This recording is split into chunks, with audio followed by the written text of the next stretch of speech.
Assalamualaikum warahmatullahi wabarakatuh. Perkenalkan, nama saya Umair Anwar, kelas 5D, NIM 21010217, jurusan Pendidikan Bahasa Arab, Fakultas Tarbiyah dan Keguruan, mata kuliah Evaluasi Pembelajaran Bahasa Arab.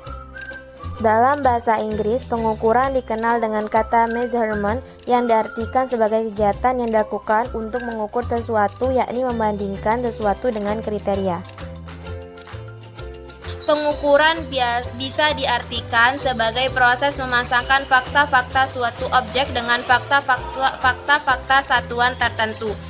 Pengukuran merupakan memberikan angka pada fakta yang diukur dan diwujudkan dalam bentuk simbol angka yang ditujukan kepada objek, yang dimana pemberian angka bagi suatu objek dilaksanakan secara sistematik.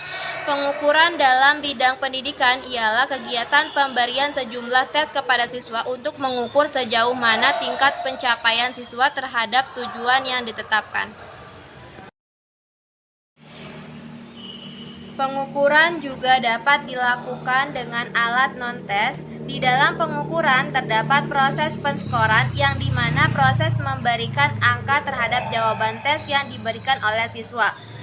Scoring merupakan proses pemberian angka pada hasil jawaban siswa atas sejumlah pertanyaan yang diajukan oleh guru, baik secara per item atau ialah angka yang diperoleh siswa dengan menjumlahkan angka-angka bagi setiap item yang telah benar dijawab oleh siswa.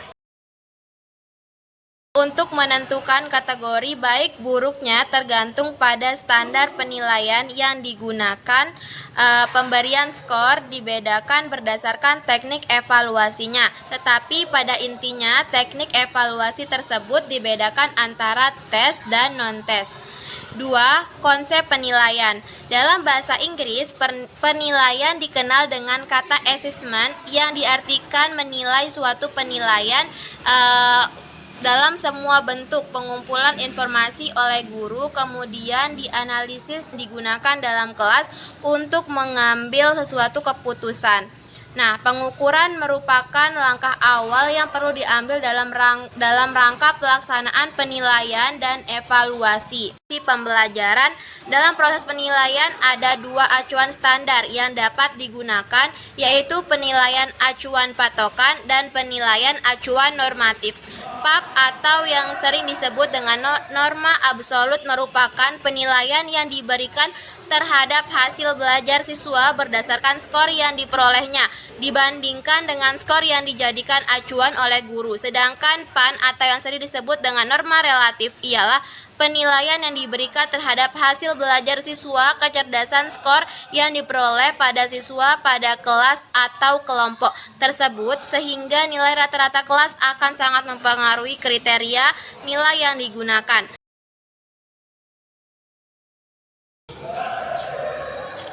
Konsep evaluasi. Etimologi evaluasi berasal dari bahasa Inggris dengan kata value, yang berarti harga. Sedangkan secara terminologis, evaluasi didefinisikan secara beragam oleh para ahli sebagaimana berikut ini, yaitu evaluasi adalah suatu proses yang sistematis dalam mengumpulkan data tentang hasil belajar sebagai dasar dalam pengambilan keputusan dengan cara membandingkan antara tujuan yang diharapkan dengan hasil yang telah dicapai, apakah sudah berhasil atau belum. Evaluasi dalam pembelajaran. Nah, dari ketiga istilah tersebut memiliki keterkaitan antara satu sama lain, yang dimana pengukuran dan penilaian ialah suatu rangkaian dari kegiatan evaluasi pendidikan, atau dengan kata lain bahwa kegiatan evaluasi tidak mungkin dapat dilakukan tanpa didukung atau adanya dengan data yang diperoleh melalui kegiatan pengukuran dan penilaian. Langkah pertama dalam kegiatan evaluasi pendidikan yaitu pengukuran terhadap hasil belajar siswa dari aspek kognitif, afektif maupun psikomotorik dengan menggunakan tes dan non-tes, sehingga diperolehlah skor dengan angka 1 sampai 100. Nah, berdasarkan skor yang diperoleh siswa tersebut, guru kemudian mengadakan penilaian dengan cara membandingkan skor yang diperoleh siswa dengan standar yang digunakan oleh guru sehingga dapat ditentukan nilai siswa tersebut. Kemudian guru menganalisis beberapa persen siswa yang memperoleh nilai A, B, C, D, atau E untuk dibandingkan dengan target tingkat keterkaitan yang telah ditetapkan berdasarkan KKM sehingga dapat diputuskan apakah proses pembelajaran berhasil atau tidak.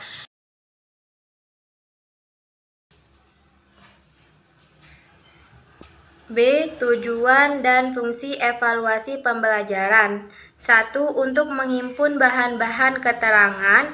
2. Untuk mengetahui tingkat efektivitas dari metode-metode pengajaran yang telah digunakan dalam proses pembelajaran dalam jangka waktu tertentu. 3. Memotivasi siswa untuk memperbaiki dan meningkatkan prestasinya. 4. Untuk mencari dan menemukan faktor-faktor penyebab keberhasilan dan ketidakberhasilan peserta didik. Yang kedua yaitu ada fungsi evaluasi pembelajaran. Di sini fungsi evaluasi pembelajaran itu dibagi menjadi 3 bagian. Yang pertama itu ada fungsi instruksional, fungsi administratif, dan fungsi diagnostik. Alat-alat evaluasi pembelajaran. Secara garis besar, alat terbagi kepada tes dan non-tes. Nah, tes merupakan alat ukur yang disusun secara sistematis digunakan dalam rangka kegiatan pengukuran, yaitu untuk mengukur karakteristik orang atau objek tertentu dengan ketentuan atau cara yang sudah ditentukan. Dapat dibedakan atas beberapa jenis dan pembagiannya tersebut ditinjau dari berbagai sudut pandang. Tes ditinjau dari bidang psikologis yaitu tes intelijensi, tes prestasi belajar, tes bakat, tes kepribadian, dan tes psikologis lainnya. Tes ditinjau dari jumlah peserta didik terdiri dari tes kelompok dan tes perorangan. Tes ditinjau dari proses penyusunannya terdiri dari tes baku dan tes buatan guru.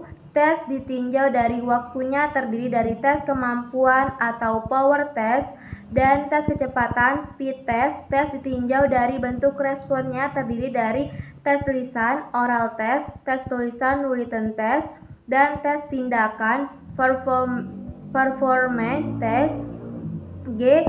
Acuan standar penilaian. Dalam proses penilaian, khususnya untuk nilai akhir ujian semester, ada 2 acuan standar yang dapat digunakan, yaitu penilaian acuan patokan dan penilaian acuan normatif.